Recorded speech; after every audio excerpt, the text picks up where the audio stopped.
To help us with the answer is Professor Bram Fleischer from the Educational Leadership and Policy Studies at Wits University School of Education. Prof, thank you so much for talking to us, and Happy New Year. And Happy New Year to you. Thank you. I'll begin with a question that I asked in the intro. Is really a pass rate, the true reflection of how an education system is doing? I mean, it's been used as a key indicator for many years. So year after year, we hear the pass rate used as a yardstick to measure the effectiveness of the school system.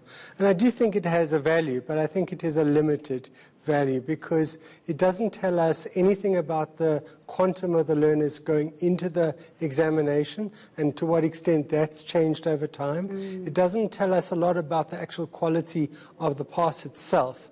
So I think we need to be using it quite carefully and don't use it to try and measure the difference between the IEB and the public sector or try and understand change over time. These are not necessarily the best. The pass rate is not necessarily the best tool for that purpose. And I know that this evening we'll be getting the pass rate for the National Senior Certificate results, but there is a technical briefing that is going to take place at 4 o'clock. So you're saying that those are some of the things that we really need to look into, to zone in before the pass rate, because that's where we get to see the issues around standardization and all of that.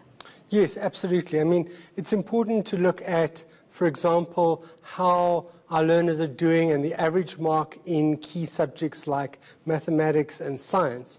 We need to track the extent to which there's been an increase in the number of candidates who are achieving 50 or 60% in those key gateway subjects.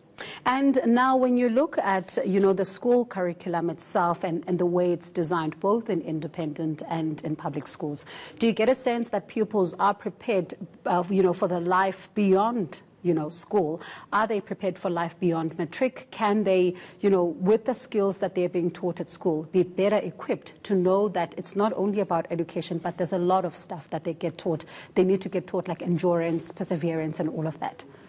I think that our exams are an adequate set of benchmarks.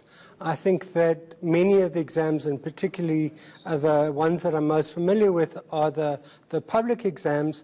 These are exams that have been thought through very carefully, and they do provide a good indication of whether learners have mastered not just basic facts, but have developed analytic skills. So, for example, a subject like history, the learners are expected to marshal a considerable body of knowledge, but also begin to make an argument and make judgments on historical evidence. So these are important. These subjects, these deep academic subjects, do provide important skills that will be useful for learners, not only as they move into tertiary education, but in their life beyond the school system as well. And an article that I've just seen, just a short while ago, written by Anne Obelhoza, but she's, of course, writing it as a guest, and we know that she is the CEO of IEB. She says that in some schools, where there might be facilities, teachers do not bother with practical work because it will not be tested in the exam. Is that a true reflection? That's a very hard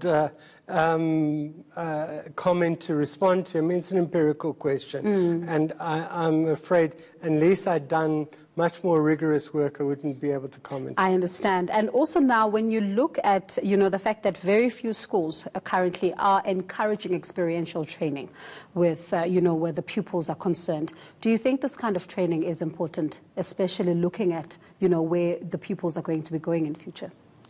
I mean, I think if you want to analyze some of the key weaknesses in the system, I don't think it's a question of whether it's focusing on academic subject or experiential learning. The key challenge in South Africa currently is that we know that the vast majority of children in the first 3 years of schooling aren't getting the necessary training or development in reading, writing, and mathematics. And for many of those children who are already behind at grade 3, they will never catch up. So the key challenge is not necessarily are we teaching 21st century skills or are we providing the necessary vocational technical subject? The key challenge for South Africa is we need to improve early grade teaching, specifically in reading and mathematics. And when you look at, the preparation for the matric exams, and a lot of pupils who have been coming here, a lot of matriculants are talking about practicing with past papers, but the shock factor then became the IEB maths paper that had to be adjusted because they were using past papers, but they got something completely different. Is the method of using past papers still working currently? It certainly does work, but the reason why we have adjustments is that in some instances papers are developed by examiners try on new things, so there will inevitably be some adjustments, and it happens year after year. A science paper, a geography paper, an English paper contains elements that are unusual, that throws out the general standard across the practice, and therefore we need to adjust it and keep it more in line with what we understand the basic standards are in our system. I know we're out of time, but I just need to ask you this quick question. Looking at the fact that we're still, adjusting either upward or downwards when it comes to our matric results, is that a good thing? Is that a good indicator, or do we still need, have a lot to do?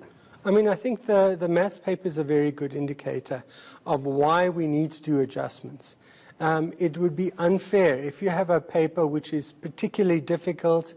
It would be unfair to learners if their raw scores would be used as is. Similarly, if the paper is particularly easy and all the learners are receiving very high scores, it would also equally be problematic. It wouldn't give us an indicator of what the real academic value of the learning that the learners have done. Thank you so much for your insight. I wish we had more time. That was Professor Bram Flash from Wits University.